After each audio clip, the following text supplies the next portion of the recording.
Hello guys, എന്തൊക്കെയുണ്ട്? എല്ലാവർക്കും സുഖമല്ലേ? ഈ ആലോചന എന്തിനാണെന്നറിയോ? എന്താണ് ഈവനിങ് സ്നാക്ക് ഉണ്ടാക്കാമെന്നാണ് കേട്ടോ. അപ്പോൾ അതിന് വേണ്ടിയിട്ടുള്ള സാധനങ്ങളാണ് ഇത്.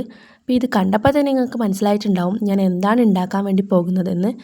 അപ്പോൾ നമുക്ക് ഇതെല്ലാം ഒന്ന് വേഗം തന്നെ കട്ട് ചെയ്തെടുക്കാം. അപ്പോൾ സവോള നല്ലതുപോലെ നീളത്തിലാട്ടോ കട്ട് ചെയ്തെടുക്കുന്നത്.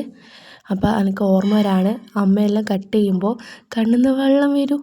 അപ്പം ഞാൻ ചിരിക്കാറുണ്ട് കേട്ടോ. ഇപ്പം അതിൻ്റെ വിഷമം മനസ്സിലാവുന്നത് ഞാൻ മുറിക്കുമ്പോഴാണ്. അപ്പോൾ ഞാൻ ഫുൾ മുറിച്ചെടുത്തിട്ടുണ്ട്. ഇനി നമുക്ക് ഇതെല്ലാം ഒന്ന് മിക്സിങ് പ്രോസസ്സിലേക്ക് കടക്കാം. അപ്പോൾ സവോള എടുത്തു, അതിലേക്ക് പച്ചമുളക്, ഇഞ്ചി, കറിവേപ്പില അതെല്ലാം നമുക്ക് ഇട്ട് കൊടുക്കാം കേട്ടോ. അപ്പോൾ അതെല്ലാം ഇട്ടിട്ട് മിക്സാക്കി കൊടുക്കാം. എന്നിട്ട് അതിലേക്ക് കടലപ്പൊടിയാണ് ഇടുന്നത്.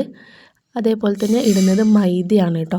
ഇതൊക്കെ കണ്ടപ്പോൾ തന്നെ നിങ്ങൾക്ക് ഏകദേശം എന്താണ് സാധനം എന്ന് മനസ്സിലായിട്ടുണ്ടാകും. നമ്മൾ ഉള്ളിവടയാണ് കേട്ടോ ഉണ്ടാക്കാൻ പോകുന്നത്. അതിലേക്ക് മുളക് പൊടി, അതേപോലെ തന്നെ കായം, പിന്നെ കുറച്ച് പെരിഞ്ജീരകം പൊടിച്ചതിട്ടു കേട്ടോ. ഞാൻ യൂട്യൂബ് കണ്ടതാണ് അങ്ങനെ. അതെല്ലാം കൂടി മിക്സാക്കി നല്ലതുപോലെ നമ്മൾ കുഴച്ചെടുത്തതിന് ശേഷം ചെറിയ ചെറിയ റൗണ്ടുകളാക്കി ഞാൻ മാറ്റി വെച്ചിട്ടുണ്ട്. വെളിച്ചെണ്ണയിലാട്ടോ ഇന്ന് ഞാൻ പൊരിച്ചെടുക്കാൻ വേണ്ടി പോകുന്നത്.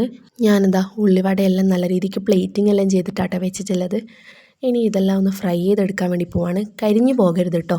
ചെറുതായി ഒന്ന് അപ്പുറം ഇപ്പുറം നല്ലോണം മുരിഞ്ഞാൽ മതി. അപ്പോൾ അതെല്ലാം ചെയ്തതിന് ശേഷം ചായ കുടിക്കാൻ വേണ്ടി പോവാണ് കേട്ടോ. കട്ടൻ ചായയാണ് എന്നും കുടിക്കുന്ന പോലെ കുടിക്കുന്നത്.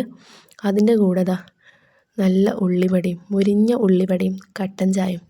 ആഹാ, എന്താ കോമ്പിനേഷൻ അല്ലേ? അപ്പോൾ ശരി, അടുത്ത വീഡിയോ ആയിട്ട് വേഗം വരാം കേട്ടോ.